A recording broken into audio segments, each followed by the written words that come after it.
Welcome to Pravina Nitin Vibes.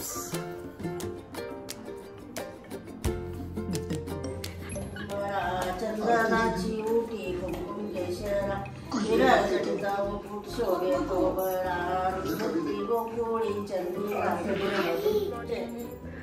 आज अष्टमी आणि उठता उपवास पण आहे आज आणि सप्तशतीचे पाठ करणार आहे मी. आता काम आवरले, आत्या आजी आणि देव मंदिरात गेलेत आणि आज उपवास पण असतो त्याच्यामुळे एवढं काही स्वयंपाकाचं हे नाही आहे.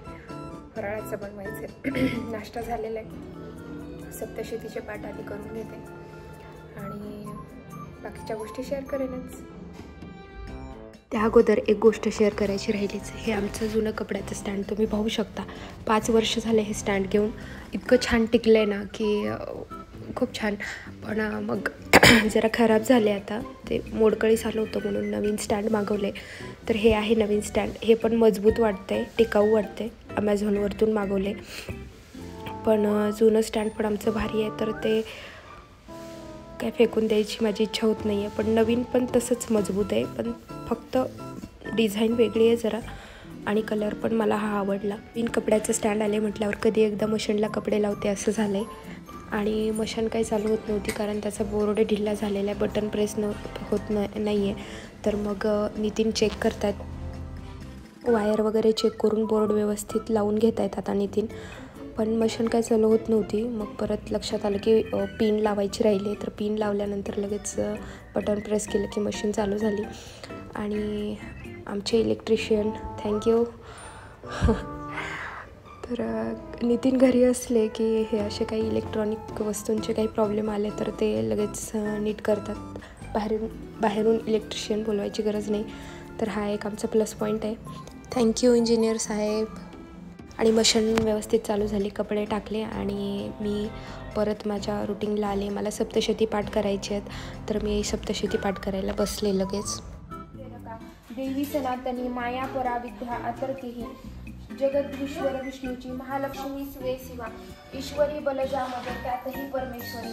राजो उवाच स्वामी कोण महामाया ही देवी कळवा आम्हा जगीती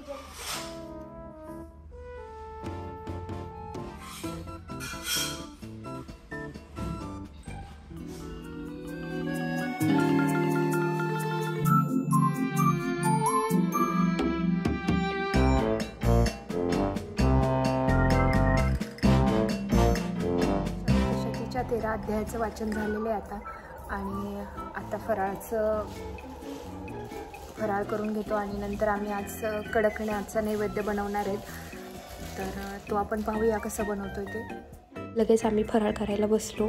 भाकरीची भाकर, मिरची, चिप्स, शेंगदाण्याचा लाडू, कोकोनट चटणी आणि ताक आहे मस्त आज फराळामध्ये. फराळाचं खाऊन झाल्यानंतर आम्ही लगेच देवी मातेच्या नैवेद्याची कडकणी बनवायला सुरुवात केली आहे.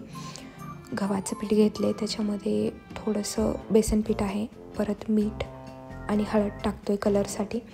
तूप गरम करून घेतले कडकडीत आणि ते आता पिठाला चोळून घ्यायचे छान. आणि कडकण्या तुम्ही साखरेच्या पण करू शकतो आणि गुळाच्या पण. तर असा गूळ पाण्यामध्ये विरघळून घेतला आहे आणि आम्ही गुळाच्या बनवतो आहे. छान पीठ मळून घ्यायचे आणि रेस्ट करण्यासाठी ठेवून द्यायचे 10 मिनिट. त्यानंतर असे छोटे छोटे गोळे बनवून तुम्ही ते तळून घेऊ शकता. छान पुऱ्यासारखेच लाटायचे असतात, फक्त त्याला मध्ये 4-5 छिद्र द्यायची असतात म्हणजे पुऱ्यासारखे ते फुगू नये म्हणून. त्याला म्हणतात कडकणी आणि नाशिकमध्ये फुलवरा म्हणतात. तर तुमच्याकडे या देवीच्या नैवेद्याला काय म्हणतात ते नक्की कमेंट करून सांगा.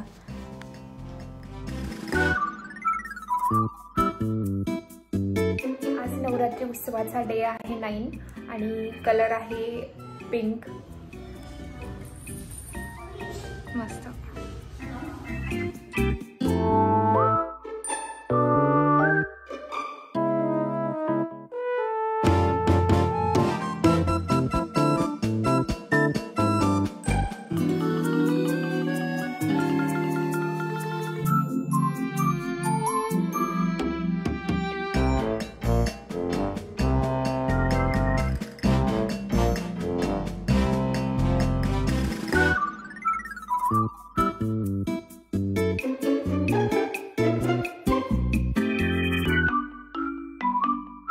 आहे.